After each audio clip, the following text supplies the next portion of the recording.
দেখো বাজারে গেলাম, ও বাবা, গাঁদা ফুলের দাম 100 টাকা। না ভাই না, একটার বেশি নেব না। ওই কোনায় দেখছি, ওটা কি ফুল? আর্টিফিশিয়াল?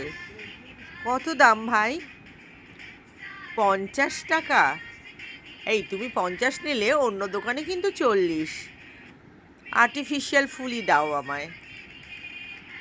দেখি ঘর সাজানোর এবার কি আইডিয়া মাথায় আসে। দিওয়ালিতে একটু উজ্জ্বল কালার দিয়ে উজ্জ্বলভাবে সাজাবো ঘরটা। কত কত ফুল, সারা বাজার জুড়ে ফুল, কিন্তু সবারই এত দাম। ভাবছি কি কি নেব। দেখো বাড়িতে এসে ভাবলাম কালারফুল কিভাবে করা যায়।